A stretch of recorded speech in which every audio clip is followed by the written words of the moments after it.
Hello. Today's notes are going to be notes 5C4, and we're going to be talking about solving equations with rational exponents. So I only have three examples for this lesson today, and then your homework will be homework 5C.4.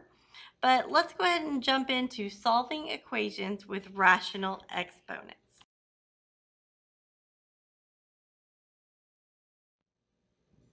So here we are at example 1. We need to solve 6n minus 5 to the 1/3 power plus 3 equals -2.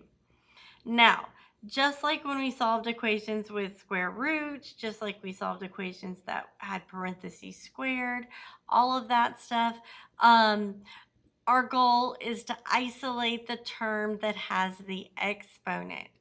So our goal is to get the term or the parentheses with the exponent completely by itself, and then we can undo the rational exponent.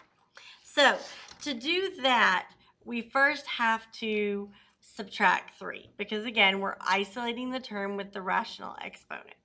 So when we subtract 3, that leaves me with 6n minus 5 to the 1/3 power equals -5. Now that we've got the term with the rational exponent isolated, what we are going to do is we are going to raise both sides to the reciprocal power. So you have to look at that exponent and go, okay, what's the reciprocal power of 1/3? Well, 3/1, which is 3. So I'm going to raise both sides to the 3rd power. Now, 1/3 times 3, obviously that goes away. But think about it like this too. This is like equivalent to the cube root of 6n minus 5. So how do we undo the cube root? We cube both sides. Same idea. So 6n minus 5 on the left, and then we have -125 on the right. Now, once we get it to this point, we solve it like it's a normal equation. So we are going to add 5 to both sides, and that gets me 6n equals -120. And then I divide by 6. So that gets me n is -20. Now, technically, you're done solving, but you're not done with the problem, because sometimes when we raise things to powers, we create extraneous solutions. And what that means is, yeah, when you solve it out, you get an answer, but when you plug it back into the original equation, it won't work, or it may not work. That's an extraneous solution. So we want to go back up and we want to try this back in the original problem to make sure it does make the equation true. So 6 times -20 is -120. -120 minus 5 is -125. Now, raising something to the 1/3 power is the same as taking the cube root of it. So the cube root of -125 is -5. So -5 plus 3 is -2. It works. So therefore, our solution is n equals -20.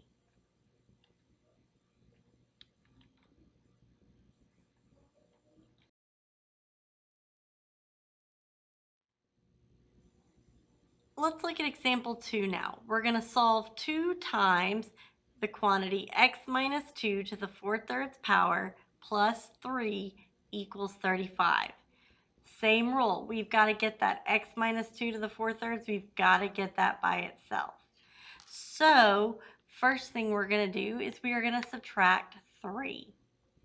So that gets me 2 times the quantity x minus 2 to the 4/3 equals to 32. We've got to get rid of that 2. So we divide by 2,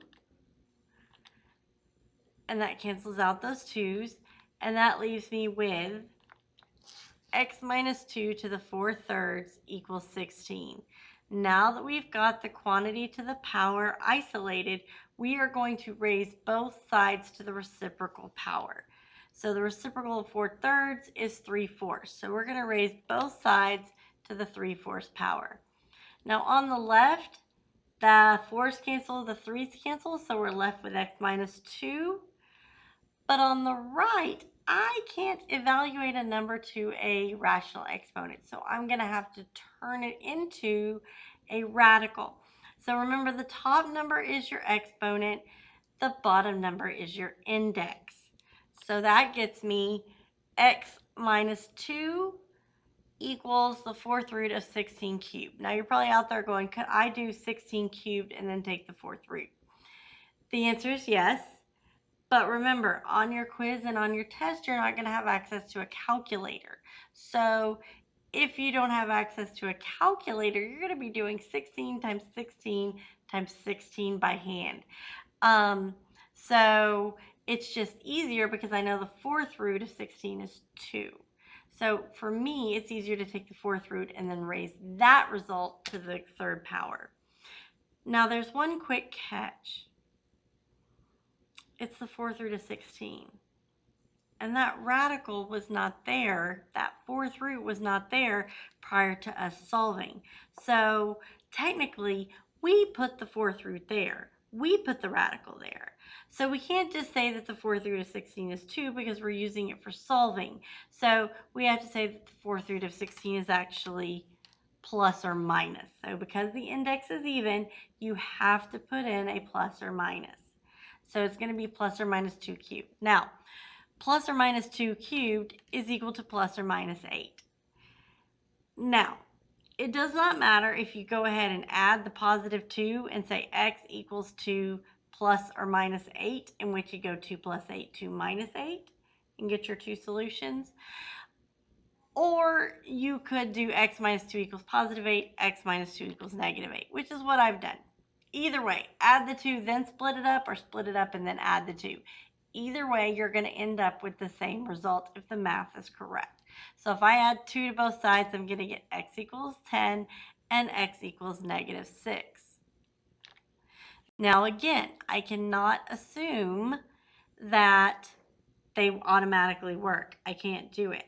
I have to take it and plug it back in.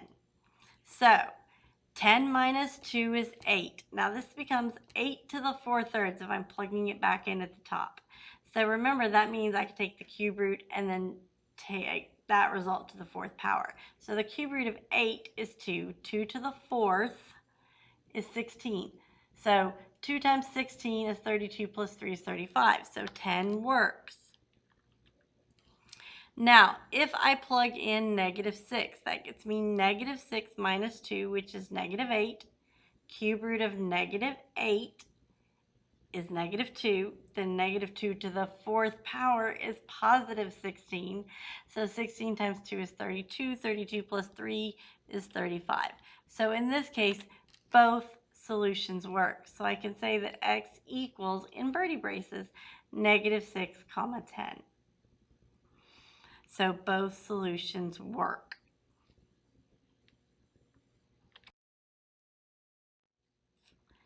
And last example, example 3. They want us to solve the square root of 2x plus 1 equals the 4th root of 3x plus 4. Now, we can't do this, okay? We can't do it as it's written because you've got two different indexed radicals set equal to each other. So what we're going to do is we're going to change these to rational exponents. Okay, so that becomes 2x plus 1 to the 1/2 power equals 3x plus 1, or excuse me, 3x plus 4 to the 1/4 power. Now, we can't, in this case, we can't raise to the reciprocal power because we've got two different reciprocals. We've got a 1/2, which would be 2. We've got a 1/4, which would be 4. And we have to raise both sides to the same power. So, if you have a situation in which you've got rational exponents on both sides, there are different fractions, so the reciprocals would not be the same. If you've got a situation like that, you are going to raise both sides to the power of the LCD. So in this case, I go, okay, what is the LCD between 2 and 4? In this case, it's 4. So I raise both sides to the 4th power. So half of 4 is 2. So on the left, I get 2x plus 1 squared equals, and then on the right, just 3x plus 4. Now remember, anytime you see a parentheses squared, that means, hey dude, write me twice. So what I did is I did 2x plus 1 times 2x plus 1. I FOILed it out. Okay, so I just didn't show that step, but I FOILed 2x plus 1 times 2x plus 1. And I ended up with 4x squared plus 4x plus 1 equals 3x plus 4. At this point, I'm now, because it's a quadratic on the left, so to solve a quadratic, the right side has to be equal to 0. So I'm going to subtract 3x, I'm going to subtract 4, and I get 4x squared plus x minus 3 equals 0. Then I factor. So that factors into 4x minus 3 times x plus 1 equals 0. And I know you're probably asking, well, if I don't want to factor, can I quadratic formula it? And the answer is, yeah, you can. It doesn't matter how you solve it as long as you solve it. In this case, like I said, it was factorable. So for me, factoring was easier, but quadratic formula may be easier for you. So you just decide what method works the best for you. So I solve each parentheses for x. I get x is 3/4 and x is -1. So I plug it back in. I plug 3/4 back in, and it does work. Then I plug -1 in. -1 doesn't work because think about it. You plug 2 times -1 is -2. -2 plus 1 is -1. We cannot take the square root of -1 and get a real solution. So -1 doesn't work. So in this case, our only solution was x equals 3/4. And that's as far as you can go. So these are our 3 examples. Feel free to go back and watch the video again. It's only 10 minutes. Or excuse me, I apologize. Technically, it's going to be about 12, but you get the idea. Okay, so feel free to go back and watch the video if you need to watch it again or see some examples again, but your homework is 5C.4. And if you have any questions, just shoot me an email or come see me in class. All right, have a great day, and we'll see you soon.